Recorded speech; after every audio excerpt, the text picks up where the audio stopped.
Was it? Alexander Pushkin. Oh, My mother was terrified it was going to tip gave me over. a heart attack, this did. I was sure they were going to drop it. But finally, off it went.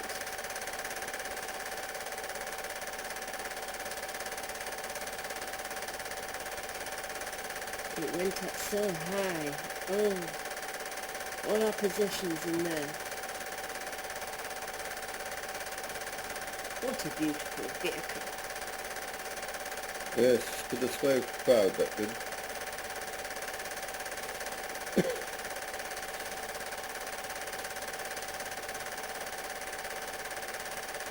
We had two spare tires, one on the front and one on the back. And we used them both and had to buy more in Argentina. Yes.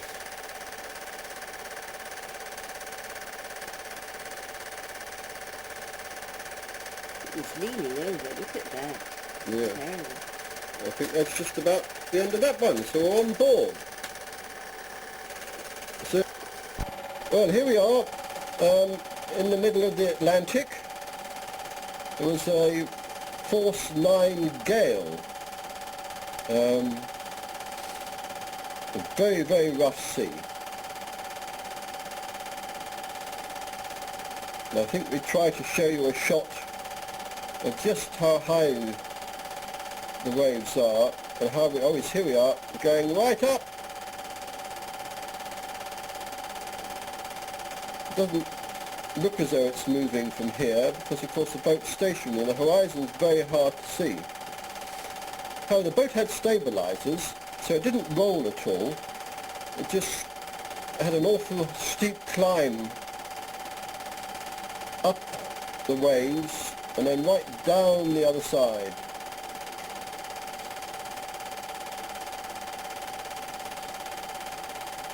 This is a whole sequence of waves because we're obviously very impressed with them, or rather I was. We weren't allowed to go right up high on the boat in fear of our lives, as the Russians said. So we were down on a lower gangway. Doesn't quite look as impressive as it was because we are still quite high up.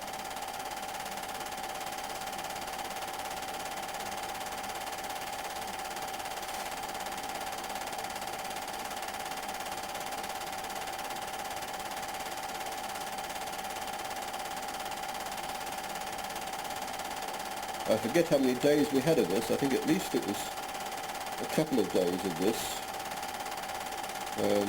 when we were getting over towards Canada. It's supposed to be a change from, oh, here we are now. We're right down in Mexico. See how bumpy the roads are. Land Rover wobbling from side to side. No, we're going to turn right. Off we go. And here we are going to Lardner. It took us half a day to get in and half a day to get out. It was right in deep in the jungle. This was the only road in. Luckily we didn't meet anybody. As you see, it's extremely bumpy, very, very slow going. And look how the top of the Land Rover nearly takes the trees off, etc. Whoops!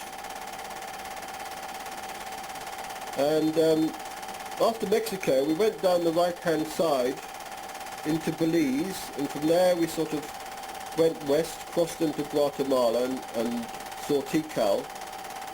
And then this is further on into Guatemala, more on the left-hand side. It was an active volcano. And you can just see, if you're very lucky, there's little puffs of white smoke coming up from the top of the volcano. Here we are getting a bit closer, and as you see it's evening time. Sun is from the right, and it's quite low down. And you just get the occasional puff, if you're very lucky to see, of the actual volcano.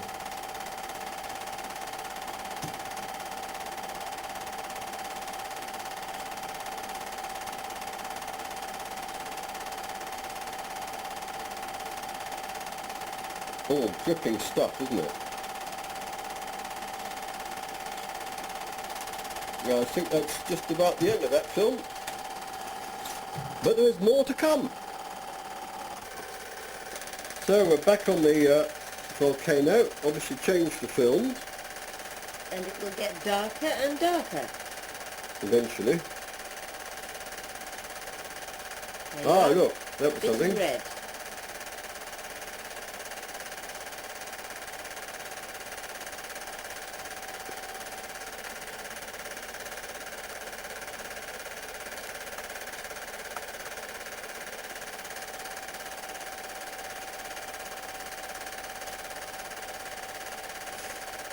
Certainly got dark enough. Patience. There you are. That's better.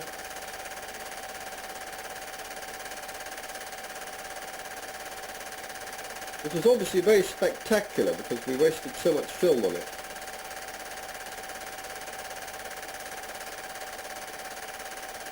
But it doesn't come out too well. Darker still.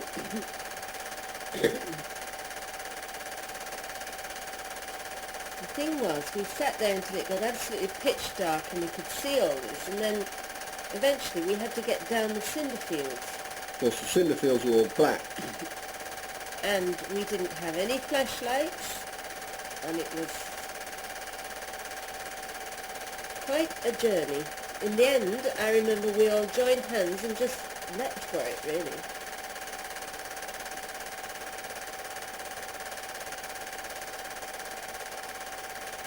This is the Panama Canal. Panama Canal. That wasn't our boat. We were on our boat, and we're about to go through one of the locks. And that one's obviously just passed through the lock. I don't know who that was.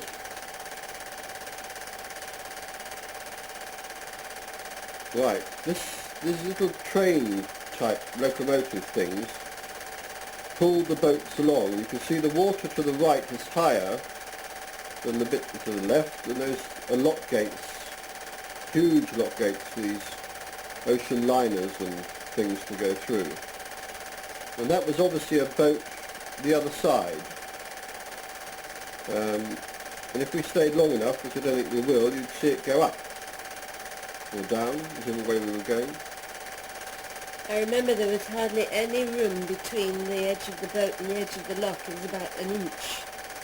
It was a very tight fit. There's a tug pushing the boat.